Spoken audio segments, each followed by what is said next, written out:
You are now listening to Vigilantes Radio, presented by the Only One Media Group. This is the people's choice for quality interviews, celebrities and special guests. Hosted by Demetrius Dinny Reynolds. Call in to join the mix at 701-801-9813. For the complete archive of episodes, visit onlyonemediagroup.com and be sure to like us on Facebook at Vigilantes Radio. We welcome all. Enjoy the show.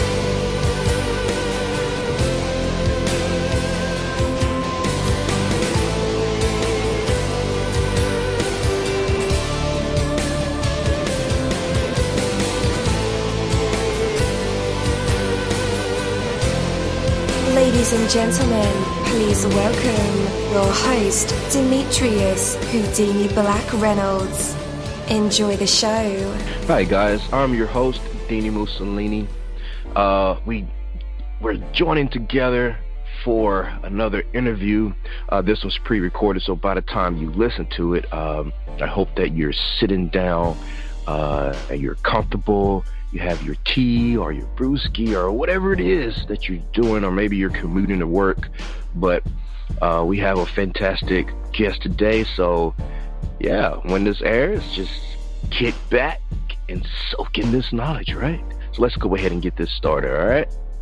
So we are the people who have dedicated their weekdays, nights to music, books, movies, news, business ventures, conspiracies, and just talking every aspect from our incredible writing and promotion here on our new Facebook page. By the way, if you're on Facebook, scroll by Vigilantes Radio page and give us a like, or to our interviews and music shows, or on this very podcast, or on our spiritual and a tool to talk on a show that we got called Skeptics. We actually talk about spiritual things. We talk about money, relationships, the music business in general, or on our brand new show called Hated It. And it's where Mike and I review movies of all kinds, and we do voiceover comedy.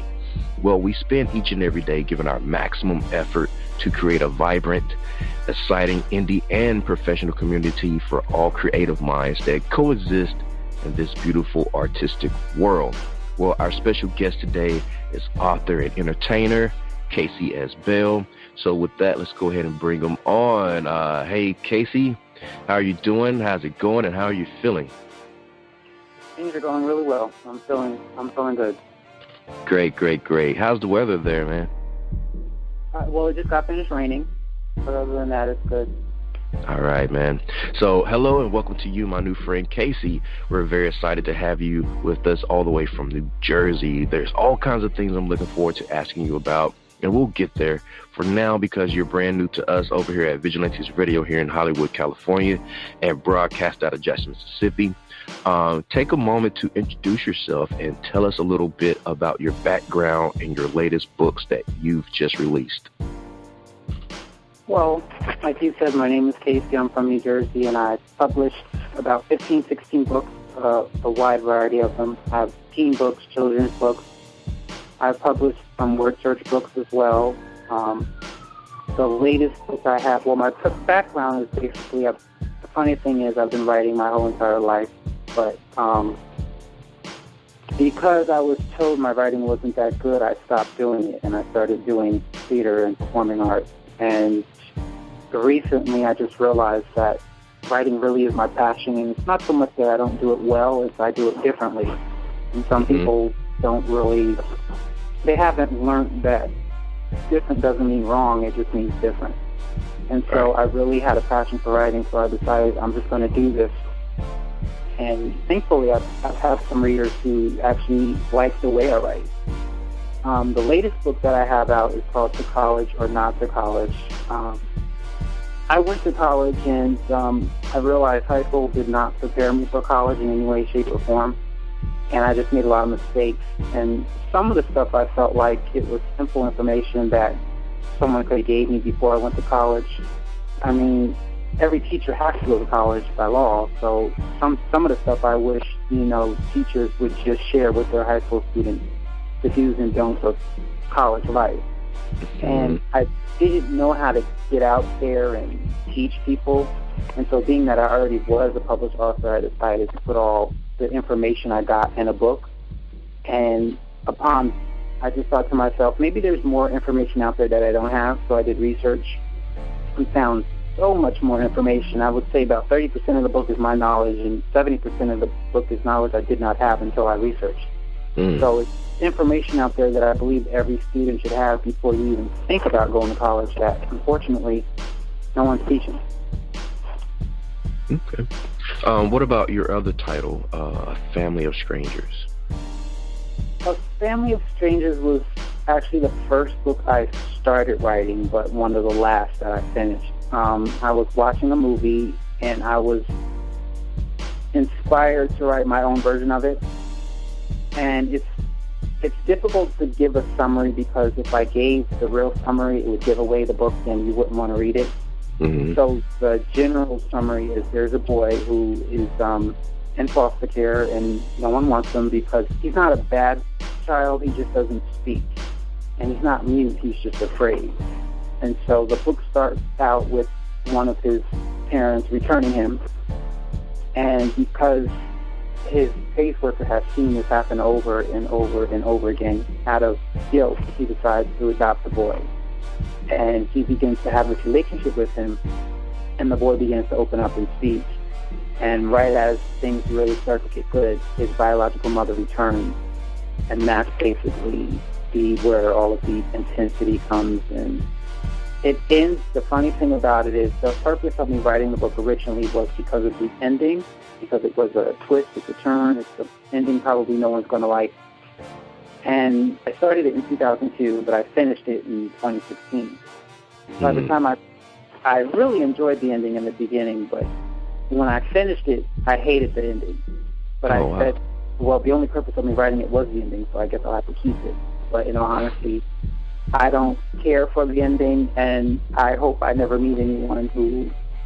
I mean, I'm not saying I would have the ending is difficult to accept if this was a personal thing that actually happened to you, someone you know. But the purpose, at the end, my purpose of the book was to exaggerate forgiveness. And that, no, you don't have to forget, and no, you don't have to have a relationship with the person, but if this person can forgive who she forgave, then surely you can find a way. Like I said, you don't have to have an open relationship with everyone you forgive, but who's done you wrong, but forgiveness doesn't really help them, it helps you. And so it's a strong book on forgiveness and love. And love and forgiveness and the light you would never expect. Yep. So you started on it very early in the 2000s and finished it last year. Why did it take so long? The thing was, I didn't want the book to be too long, but I also didn't want I didn't want to get to the ending quickly because it wouldn't be realistic. So I knew the beginning, I knew the ending, but the middle was difficult to write. And so I spent a lot of time writer's block, but because I knew I didn't really have the middle, I spent a lot of time procrastinating to go back to write it. And I just prayed, and I heard the guy say, well, write backwards. And I thought that was weird to write the ending to the middle, but that's what I had to do. I just wrote the ending, and from there I got the information to write the rest of it. But most of it, I mean, like I said, it was writer's block, but to be honest, most of it was procrastination because I hate sitting at a computer staring at me. When I sit down to write, I want to write. And because I knew I didn't have anything in my head, I didn't want to just sit at the computer and do nothing. So a lot of it was procrastination, but I finally forced myself to sit down and finish the book.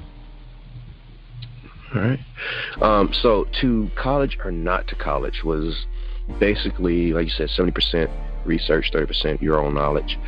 And given to account that it's also from experience, right? Yeah. With that in mind, what about your own college journey? Did you end up graduating, or were you like me? You went, you came, you saw, you conquered nothing, and that was the end of that, and on to life.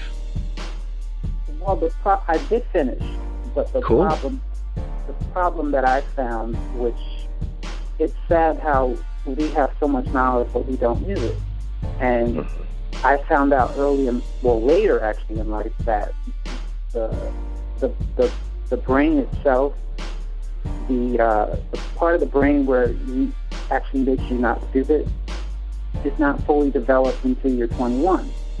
And so that's why, if you think about it, we make the most mistakes when we're young, because our brain literally can't really think well. And so scientists know this. It's in all of the science books, all of the anatomy books, all the brain books. But yet we force 18-year-olds to make a decision when we know their brain can't do that. And it wasn't until I left college that I realized it wasn't so much that I shouldn't have went to college, but I majored in the wrong major. But by then, I was on my way out, and I thought to myself, if I switch now, because I already did 5 years, I said, if I switch now, that's probably going to be 6-7 years. And I just was ready to leave. So I ended up graduating, in my opinion, my own humble personal opinion, with the wrong degree. But had I known prior to going that, you probably shouldn't make this decision now, because no matter how much you think you know, you really don't know yourself at 18, 19, 20 years old. You're just really figuring it out. And I don't think anyone should be making major decisions that young. Definitely. Because when I graduated high school, I didn't want to go to college. But my parents, of course, said, hey, either you go to college, or you get a job, or you move out. Or you get a job and move out. I already had a job, but I didn't want to go to college. And I was like, okay, I'll go to college. So, we got grants and we got financial aid. There's all this money that I have to pay back at the end of this. And I'm thinking that the whole time, I was like, I really don't want to be here. This is, 4 years of my life that I really don't want to do. I want to do other things. And long story long, went through that for I say 3 years. And then I finally just dropped out and did what I needed to do, what I wanted to do. And I think I was around 21. Yeah, at that point. I went in to do my career without a degree. But later on, I went back to school and got a degree in elementary education because I thought I wanted to be a teacher. And then at the end of that, I had a degree. I don't want to do that. Kids are too, don't want to do that. And I was like, let's do media. All right, of course, you have to have a degree in communications to be on the radio. And I was like, let's do the independent thing. So I started writing for a local paper. I started this podcast. And, and when people ask me about should they go to college for media, and I was like, man, no, just do it. You find a local opportunity, create your own, and really it's based on experience. I've interviewed some of the top people, in the industry, and they never asked me for my degree. Now, if I want to go work for, Wall Street Journal, they'll probably ask for my media degree. But given that aspect, to college or not to college, I'm a little, shifty on that, My advice to other people will always be, that's your own personal decision. I can't influence you to do anything, but here's my story. Here's what I did. Here's the degree that I do have that I don't use. What do you think about all that? Well, to tell you a story about someone I went to college with, we were in the same college, but I didn't know it until I did a show. I did a musical,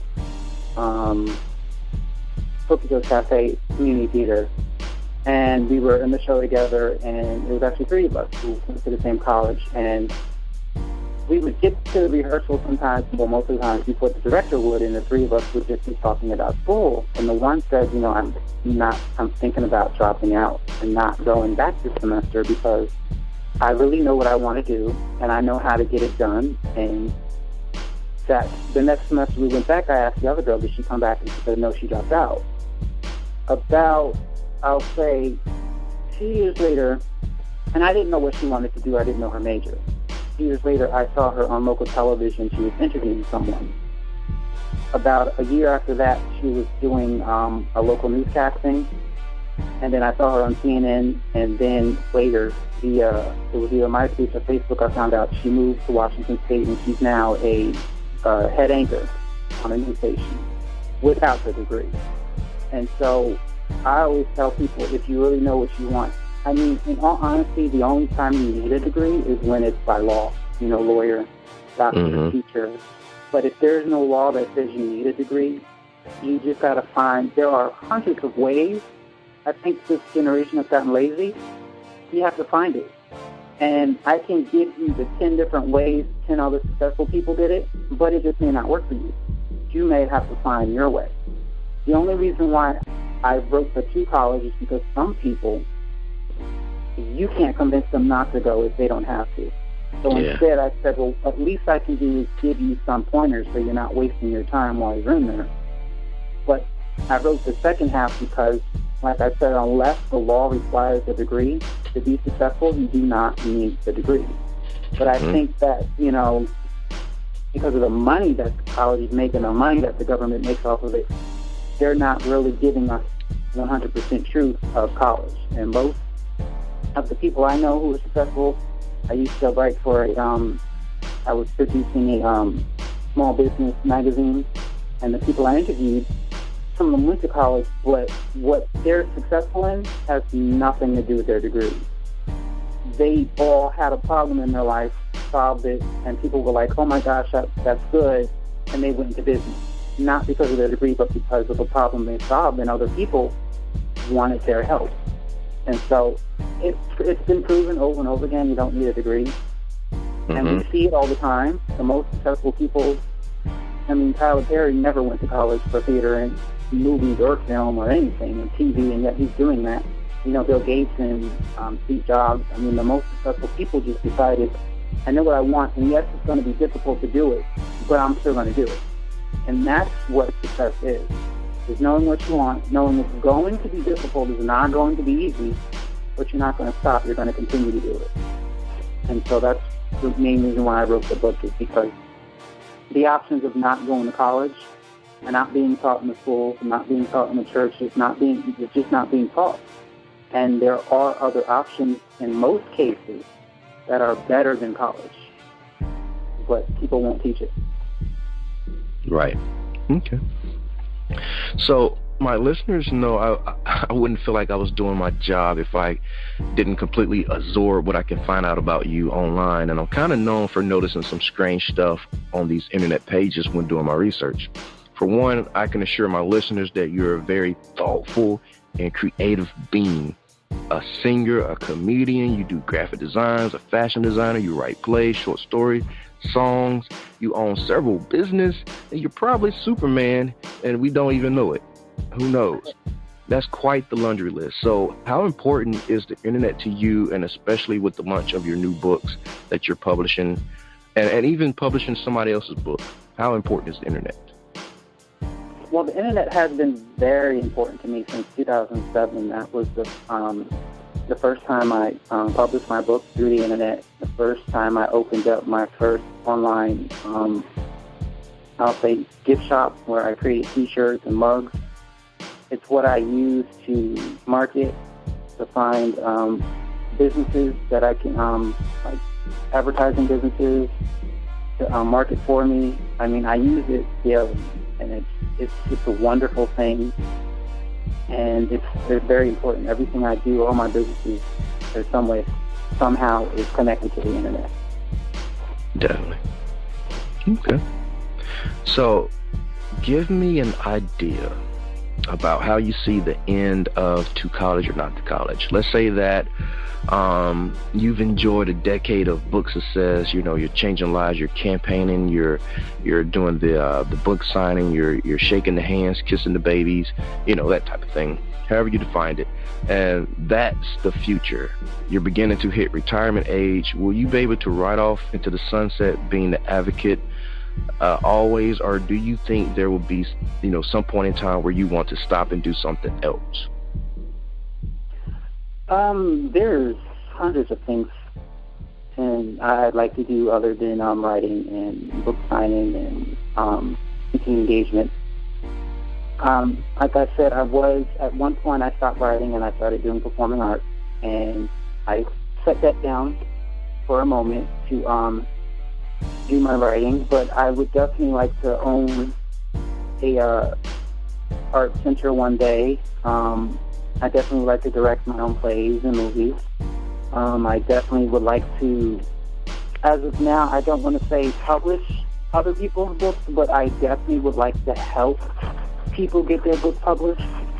I think it's so much freeing to do it yourself, because then you don't have to worry about being controlled or owned by anyone, or you don't have to worry about you can get paid first, and you don't have to worry about them telling you what you can and can't do, where you can and can't go. So I try to help people to let them know it's nice to have a job, it's nice to be employed, but it's so much better to be an employer or self-employed. It's just so much more freeing.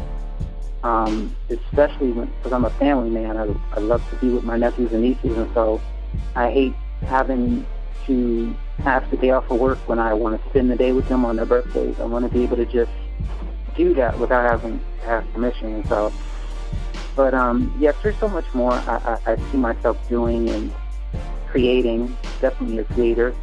It's definitely not going to end at writing. I don't know if I'll ever stop writing or if I'll ever stop publishing books. It might be something I do forever. And as for me, I see myself retiring when I'm dead, because I just don't see myself stopping. I truly believe you're as old as your mind says you are, and it doesn't matter how old you are. I mean, I've seen 4-year-olds look like they're 100, and I've seen some 100-year-olds with their minds looking like they're 20. And so you really can decide when you retire. It can be before it's time or when you die. And so I can't really say I retire, because I just have a list of goals, visions I know I need to fulfill. And I don't know that I can do that in a 2, 3, 5 year period. It's really going to take my whole life to do it. Yeah. Do you plan on returning to the stage anytime soon? Both in comedy and acting? That I don't know. I kind of, as of now, lost that bug. And I with laughter say I'll probably get back to it when I'm like 70, 80 years old, because there are a lot of people who, get their chance when they're 80, 90 years old. And I can't say when, but as of now, I just don't have, it takes courage to get on stage. And I do have it once, but I don't have it as much as I used to. So I don't know when I'm getting back on stage, but I do believe there's a chance I will, but I don't know when. Yeah. I watched a few of your clips on YouTube, man. You're pretty good. Pretty good. Yeah, thank you. I quit the comedy only because unless another avenue comes, and I mean, for the most part, there's only one way to do comedy. And starting out comedy, you have to play what they call open mic nights. And the only way to get on stage is each club tells you how many people you need to bring or needs to come support you. Yeah. And I have a lot of family and I have a lot of friends, but a lot of them don't live really near me. And the ones who do, I can't force them to come out and support me every single time I'm up on that stage. Mm-hmm. And my last 2 times, I couldn't even get on stage because no one showed up. And I said, I'm not going to keep spending money traveling, and I don't even get my chance to go up on stage. And I definitely don't want to put that burden on my family and friends to come out when they have their own. A lot of them are married with children, so it's not like they can just break for the night. Yeah. And so I had to put that down because I realized it wasn't working right now. But I still use comedy in my writing. I mean, the college, not the college book, I used a lot of comedy, not on purpose. It just happened. That's really how it goes, man. So what we also share deeply in common is our tremendous respect for the combination of words, emotions, and theory in any form. You sound like you're on a quest. Do you ever feel like the odds are stacked against you on your mission? And how do you overcome those odds?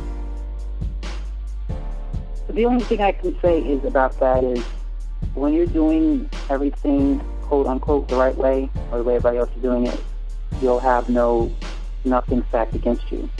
But when you make the decision to find a new way or to do it differently, yes, you'll have everything stacked against you, because no matter how many times people see something that doesn't look right turn out to be the biggest fad, the biggest success later on in life. When humans still see something new, they still question it. They still, that's not going to work, that's wrong, you're doing it all wrong, that's not the way we do it, that's not the way we've been doing it for 220 years. No one ever stops and says, but the future is different. And yeah, now it doesn't look right, but there is a chance what someone is doing new at some point can look right. And so everything I've done as far as publishing my book, and at the time I didn't know it, I was doing it the wrong way. And I started out trying to go back to do it the right way, but I had some issues with it. So I just made the conscious decision that I'm just going to do it differently. And no, it's not going to be easy. It's not going to work overnight. But I'd much rather pave a road that's not been paved, because that's the people who we remember the most are the ones who were the first to do something, not the ones who followed. I mean, the perfect example is Netflix. Yeah. When it first came out, Blockbuster was giving the option to buy it out, and Blockbuster said no because they don't think it's going to last past 5 years. And not only did it last, I mean, they now have their own shows that are getting Emmy nominations and awards. And so no one saw that back then, but now it's the biggest thing in entertainment, and there are a lot of websites now that are similar to Netflix, but no one knows them because they weren't the first, they came after. So if you really want success, you got to not be afraid to hear the negativity of those who don't see the future as you see it. Exactly. I can agree. So how has the feedback been for your new book releases? Good. The main thing they said, which encouraged me, was he writes differently, but I like the way he writes. Easy read. I like the way he writes, which was the main thing when I first came out. People, the professionals, were complaining about was I write incorrectly. I don't write the way I'm supposed to, the way it's supposed to be. And one of the things I always I would like to remind professionals is that as artists, we don't create art for professionals, we create it for the people. In most cases, they don't know what's right and wrong. They just know what they like. And I stopped in the beginning. I tried to write the way they wanted me to, but then I realized there will be an audience out there who likes the way I write, just the way I write. And I've gotten reviews saying just that, great read, I enjoy it, and I enjoy the way he writes. And so it's been very encouraging. Definitely. Will you have any opportunities to do like a book tour or maybe some public speaking on your cause? Hopefully. I mean, I don't have anything scheduled now, but I do have a form on my website, authorcasey.com, that anyone can download and fill out, and they can fax it to me, email it to me, and then I can take it from there. Yeah. Are you doing a bunch of interviews? Yes. I'll be doing more radio interviews and podcasts in the future. Nice. All right. So how important is it for you to be the advocate or share this goal in your book form for the rest of the world? For me, it's important because I think the problem still, and I don't know why, because this earth is how many thousands of years old, and we've seen things, and we still have a problem with new. And I hate when people say, don't fix what's not broken. And my response to that is, I'm not fixing what's broken, I'm creating something new to create options. And so there are many things that are not broken, but people decide, well, let's create another option, just so people have options, because there's nothing wrong with having options. One of the things I realized, if you don't have options, that gives businesses a chance to take advantage of you, because they know you have no other option but them. But then when there are plenty of options, they now know they have to step up their game because they have competition. And so I personally don't think there's anything wrong with what is out there today. But there's nothing wrong with showing people their options. And this book shows students that they have options other than college, especially if you know you just don't have the money. There are other options other than college to get the education you need so you can get the work you need to live. Exactly. So it's very important just to simply let people know, I'm not fixing a wheel, or I'm not fixing anything. I'm just giving people options. Yes, sir. I totally agree with you there, man. There's other avenues to gaining a trade or gaining a certificate or a degree. Even around in my town, there's career development centers where you can pay a minimum of $40 for an entire 3 months class, to learn a trade like mechanic or even medical coding. I mean, there's so many things that you can do. You could take those routes and have a certificate to work in that field in sometimes less than 3 months. Yeah, that's the thing I don't understand is that if you know you want to work somewhere and they do not require a degree, all they require is a certificate, and it's less time, less money, why would you go to college? Because America's telling you it's the only way to be successful? No, it's not. Mm-hmm. And I don't understand. And I even know people who didn't go to college, didn't get their certificate. They just got a job. They got the job, but then they were told, you can't stay here or get promoted unless you get educated. And the job paid for them to go to school. Mm-hmm. So, there are, again, many options, but if no one's telling you, then you won't know. And then you'll waste money, literally, and time doing something that could get you doing quickly. All right. Totally agree. So we have a little segment here, or a little tradition that we do here on Vigilantes Radio. We normally do these during our live shows, and very seldomly I'll do them in the pre-recorded ones. And it's because if I do them in a pre-recorded one, it's because I know that the person I'm interviewing is multi-talented. And you fall in that category, my friend.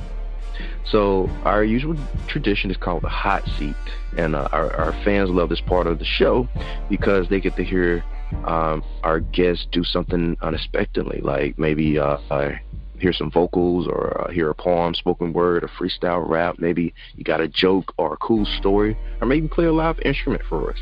It's very optional for you. You don't have to do it because this is a pre-recorded show, but I do make the people on the live show do it. So is this something you want to pursue? Well, I am working on another book right now, a poetry book, and cool. I can share a poem from that book. I believe it's needed in this time. I believe in the truth, even if it hurts, or even if it offends. But I think the problem during this time, I'm sure you can see everything that's going on in America, is everybody wants to blame someone, but no one wants to say, is there something I can do differently to make a change? Totally agree. In most cases, it's because what they can do, they're too afraid to do. And so I would like to share something, hopefully to encourage people that it doesn't matter how small you think you are, there's always something you can do. But if you never stop and ask, you'll never figure it out. And so the name of this poem is called How to Make America Great. And it starts out, whites in bigotry and racism, men in unequal pay and sexism, blacks in the Bloods and the Crips, women in backbiting and backlit, church in molestation and condemnation, state in desolation and segregation. Politicians love people, not money, speak truth, not lies. Citizens self-educate and be wise. Teachers give us life skills, not unwanted information. Please no more abuse and violation. Muslims in hatred and ISIS. Christians, don't be self-righteous. Doctors start curing, stop killing. Presidents, stop the blood spilling. If we all fix ourselves, this country will fix itself. And that's the end of it. That's nice. I like it. Thank you. All right, once again, Casey Bell, the incredible Casey Bell. I really like to thank you for your time, for taking this interview with Vigilantes Radio. I'm such a word nerd that I have to apologize if a lot of what I say gets lost in translation. I ramble on, and that's my particular style of interviewing, just like you have your style of writing. But we have a traditional open floor for you to say anything at all that you would like to. Anything that we might have missed or that you wanted to mention about your new book releases. Don't forget to give us those website links as well. But for right now, man, here's the open floor. You can say anything at all that you would like to. Well, first thing, again, my website is authorcaseybell.com. And the only other thing I'd like to mention is I believe now is the time that we all realize that we just need to love each other more. I think people forget love is not something you feel. It's something you do mostly when you don't want to do it. And the best way to know what love is to understand love is massaging the backs of those who stab yours. And yes, it's going to hurt. Yes, you feel like you should scream holler at them. Yes, you feel like you should take revenge. Yes, it sounds like you should make fun of them and bully them. But love is loving them even though they're not loving you. And I mean, everyone is taking to social media and screaming and hollering at each other instead of realizing that that's not getting anywhere. So if I seriously want to make a change, I have to love all and not respond to their hatred. And if I do respond to their hatred, respond in love. You know, if they're making fun of you because of how you look, compliment them. Let them know that they're beautiful. Let them know that their skin is wonderful. If they're making, if they're trying to fight you, you know, find a way to give them a hug. You know, because what people don't understand is people who hate, no one ever showed them physically how to love, so they honestly don't know how to do it. And the only way they're going to know is by showing them. You know, no one taught you how to potty by speaking. They actually took you in the bathroom and showed you. They showed you how to tie your shoes. They showed you how to make your bed and do the dishes. And so the only way they're seriously going to know how is when they're shown by those who love how to love. And you can't stop because it's not working. Like a plant, you got to keep going until you see the harvest. And so I just want to share that. But everyone who's listening, it's your job to find a way to help those who just need your help. And you have to give them the love, the joy, and the peace and the kindness. But if you can see they don't have it, you have to show it to them so they can have it. Exactly. Once again, man, thank you, my good brother, for sharing your knowledge, sharing your works with us. We definitely appreciate you. Thank you. Oh, where can we find those? Where can we find you online at? More on... I'm sorry, say that again? Where can we find you online? Online, the best way to do that is to go to authorcasey.com, and then you can click on the social media tab, and that has all my social media, from Facebook to Twitter, even, yes, I'm still on MySpace, and on YouTube and some other ones. All right, and listeners, just in case you didn't catch the links or any of that, I have them in the description of the show, so all you have to do is click the links and connect with Casey Bell. All right, we appreciate you guys, and we're signing off. Thank you, my Vigilantes family, as always, for checking out my podcast over here at Vigilantes Radio. All episodes are available for free download, and you can grab it from either Spreaker.com/only1media group, iTunes, YouTube, the app called Podcast Addict, or our website, which is only1mediagroup.com, and that goes for every single show that we've ever aired. If you'd like to request music or send something for us to play, email it to theradio@only1mediagroup.com. Here my disclaimer: we are genre free, we do not judge, and we absolutely do not base our opinions on hearsay but facts alone. And actually, you can scratch all of that because all of my opinions are always right. That's the bottom line. This is my show, something you got to deal with. Nah, just kidding. On behalf of myself, dini-mussolini, I appreciate you guys for tuning in either afterwards or live with us. Spread the word because sharing is caring. And also special thanks to our guests for joining us. We stepped up our game just for you guys and our guests to make sure you have the best experience here on our show. Be sure to connect with us on Facebook, Twitter, Instagram, YouTube, Tumblr. We are all over. Just connect with us and we do follow back. Okay, well, just remember to be yourself and be absolutely freaking great at just doing that. Peace.